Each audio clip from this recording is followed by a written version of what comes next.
आदाब नाजरीन, मैं हूं त्रिदीप रमन। इतवार की इस भीगी भागी सुबह जब आप फुर्सत के चंद लम्हों का लुत्फ उठा रहे हैं, हम आपकी खिदमत में लेकर हाजिर हैं हिंदुस्तान हमारा का ये संडे स्पेशल, यानी आपकी इतवार को खास बनाने की हमारी छोटी सी कोशिश।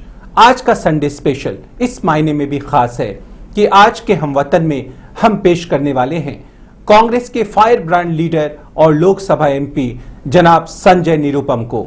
मेरी आवाज सुनो में आज हम दिखाएंगे दहशतगर्दी और इंतहा पसंदी की तोहमतों में जी रहे आजमगढ़ के शहरियों के दर्द को। आदाब नाजरीन, मैं हूं साइमा खान, आपकी खिदमत में लेकर हाजिर हूं हिंदुस्तान हमारा का ये संडे स्पेशल।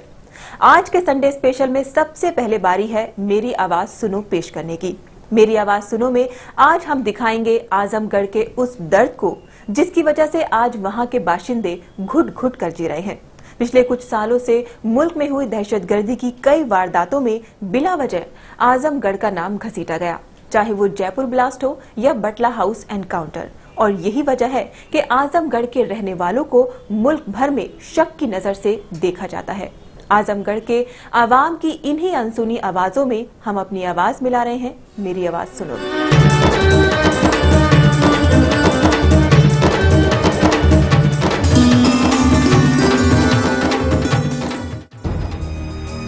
दहशत की गर्द में चेहरे अक्सर धुंधले पड़ जाते हैं, सुर्खियां नामों के फर्क मिटा देती हैं और नजरें सिर्फ लोगों को देखती हैं, इंसानों को नहीं। दिल्ली बम धमाके, बटला हाउस एनकाउंटर और जयपुर बम ब्लास्ट के तार सीधे तौर पर आजमगढ़ से क्या जुड़े? ये जमीन दहशतगर्दी के गढ़ के नाम से बदनाम हो गई। कैफी आजमी और राहुल सांकृत्यायन जैसी अजीम हस्तियों की ये जमीन आज अपनी बदनामी पर गमज़दा है। पहले तो हुआ कि टेररिस्ट जो है वो मुसलमान है, फिर ये होने लगा कि आपने कहा नहीं लेकिन लोगों के दिल में ये भय बैठ गया कि जो टेररिस्ट है, जो मुसलमान है वही टेररिस्ट है। अब इसका क्या इलाज है साहब? इसका कोई इलाज नहीं है। इसका इलाज ये है कि अगर आपने ये इस तरह का बारूद हिंदुस्तान भर में छिड़क दिया है तो एक दिन ये एक्सप्लोड करेगा। आजमगढ़ की तारीख उठाकर देखें तो पता चलता है कि जद्दोजहद इसकी मुट्ठी में है और जुल्म के खिलाफ उठ खड़ा होना इसकी फितरत है। इस सरजमीन पर पैदा हुए जांबाजों ने अंग्रेजों को कभी चैन से नहीं रहने दिया। शेख रजब अली को ही ले लीजिए, जेल का दरवाजा तोड़कर ठाकुर कुंवर सिंह समेत तकरीबन 200 इनकलाबियों को अंग्रेजों के चुंगल से छुड़ा लाया था ये जाबाज। अदबी हलके हो या फिल्मों की दुनिया, मजहबी हो या इनकलाबी मैदान, इनकी मौजूदगी कहाँ नहीं है। कि आजमगढ़ को हमेशा से लोगों ने जो जाना है एक पढ़े लिखों की बस्ती, पढ़े लिखे लोगों का वहाँ से ताल्लुक रहा, बड़े बड़े लोग हुए, लेकिन एक खास शहर की इमेज खराब करने वाली जो बात होती है ना, वो काम कुछ प्रिंट ने किया, कुछ इलेक्ट्रॉनिक मीडिया ने किया। शिबली नौमानी, अयोध्या सिंह उपाध्याय, कैफी आजमी या शबाना आजमी, ये चंद ऐसे नाम हैं जो हिंदुस्तान के माथे पर फख्र का तिलक लगाते हैं। जिस मिट्टी ने फिल्म से लेकर इल्म तक मुल्क को कई नायाब हीरे दिए, वो सरजमीन आज कर्राह रही है। अफसोस की बात तो ये है कि जाबाजों और अहले इल्म की ये सरजमीन आज तोहमत और बदनामी की भेंट चढ़ चुकी है। देखिए, मैं 2010 में पहली बार आजमगढ़ गया था और सबसे खास बात यह है कि सिर्फ आजमगढ़ मेन शहर में जो है आप जाके देखेंगे कि एक ही जगह मस्जिद भी है, गुरुद्वारा भी है, मंदिर भी है और चर्च भी है। और सबसे इंटरेस्टिंग बात यह है कि मस्जिद का पानी जो है वो हिंदू भाई के घर से जाता है। ईद की खुशी में जो है वो सारे लोग शामिल होते हैं, बल्कि दूसरे कौम के लोग जो है वो रास्ते में शरबत और तमाम चीज़ें बांटते हैं। उस दिन मैं गया था तो महाशिवरात्रि थी, उस भोज में जो है उस गांव के तमाम लोग शामिल हुए थे। तो एक तरह से मीडिया ने जो है जो आतंकगढ़ का नाम दिया था, उस चीज़ को मैंने देखा कि नहीं, वो आतंकगढ़ नहीं है। चंद लोगों ने आज आजमगढ़ को सारी दुनिया में रुस्वा कर दिया है। अब ये शहर पहले जैसा नहीं रहा।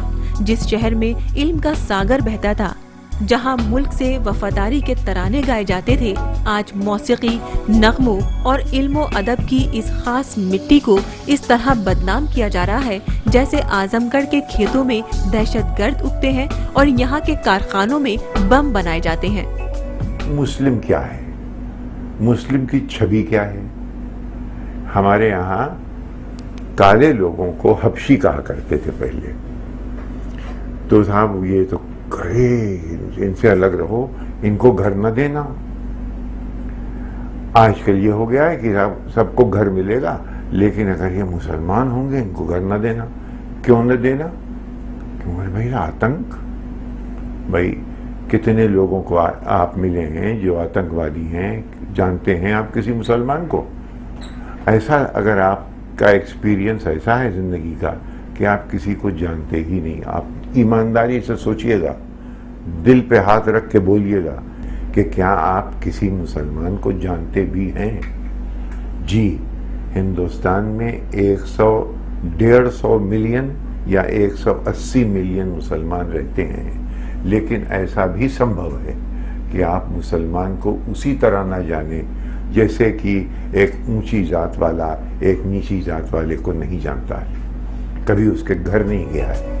आज आजमगढ़ का नाम सुनते ही जहन में दहशत और दहशतगर्दी से जुड़ी तस्वीरें सामने आने लगती हैं। जब से जयपुर ब्लास्ट और बटला हाउस एनकाउंटर जैसे मामलों में यहाँ के लोगों का नाम जुड़ा है, तब से बदनामी ही यहाँ की पहचान बन गई है। आज तक कोई भी आजमगढ़ के आदमी को ये नहीं आप कह सकते कि उसको सजा हुई हो या प्रूफ हुआ हो, नाम बहुत उछला।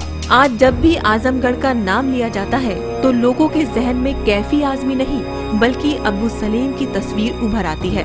वहाँ के लोगों का दहशतगर्दी से कोई ताल्लुक नहीं, वो अहले इल्म लोग हैं और पढ़े लिखों की बस्ती है और पढ़े लिखे लोग आपको ज्यादा मिलेंगे। बहुत अच्छी जगह है। आज इस शहर को माफिया सरगना अबू सलेम, जयपुर और अहमदाबाद धमाके के मास्टरमाइंड अबू बशर और 13 सितंबर के धमाके में मारे गए आतिफ और साजिद के साथ ही गिरफ्तार सैफ के नाम पर याद किया जा रहा है। कौम के चंद भटके हुए लोगों की वजह से आज इस शहर के नौजवानों का जीना दुश्वार हो गया है। कहीं भी कोई पकड़ा जाता है, कोई धमाका होता है तो आजमगढ़ के लोग एक बार सकते में जरूर आते हैं सोच के कि आज फिर उनके यहाँ कोई नए सिरे से एक बदनामी का सिलसिला शुरू हो सकता है, नए सिरे से अरेस्टिंग का सिलसिला शुरू हो सकता है। आए दिन यहाँ के लोग पुलिस के कहर का शिकार हो रहे हैं। आए दिन यहाँ के लोगों पर दहशतगर्दी में शामिल होने के इल्जाम लग रहे हैं। यहाँ ज्यादा तादाद मुसलमानों की है। यहाँ के बाशिंदे दहशत के साए में जी रहे हैं। आलम यह है कि कई बार उन्हें आजमगढ़ का बाशिंदा होने का खामियाजा भी भुगतना पड़ रहा है। आजमगढ़ के आदमी को किराए पर घर ना दो। जामिया में मैंने देखा कितने लोगों के साथ ये हुआ कि भाई उन्होंने पूछा मकान चाहिए तो आप आजमगढ़ के तो नहीं हैं। आज आजमगढ़ की तरक्की हाशिए पर है। इस शहर के लिए सबसे बड़ी चुनौती अपने खोए हुए वकार को पाने की है, खासकर यहाँ की नई पीढ़ी जो शिद्दत से चाहती है कि बदनामी के ये काले अंधेरे छटें और यहाँ एक नई सुबह आए, नई उम्मीदों को लेकर। इत्तिफाक की बात यह है कि आप जानते ही नहीं हैं और आपके न जानने का पूरा फायदा राजनीतिक तरीके से उठाया जाता है।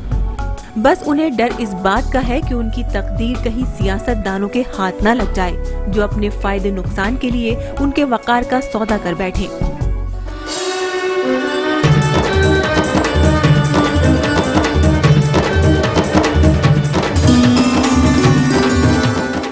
आप वक्त की धड़कनों को यूं ही संभाल कर रखिएगा। हम लौट कर आते हैं पल दो पल में। और ऐसे दंगाई हिंसा भड़काने वाले जिन्होंने हमारे शहीद स्मारक को तोड़ा है, जिन्होंने महिला पुलिस कर्मियों पे हमला किया है, जिन्होंने मीडिया की गाड़ियां तोड़ी है, जिन्होंने पुलिस वालों की गाड़ियां तोड़ी है, ऐसे लोगों से कोई सहमत नहीं हो सकता।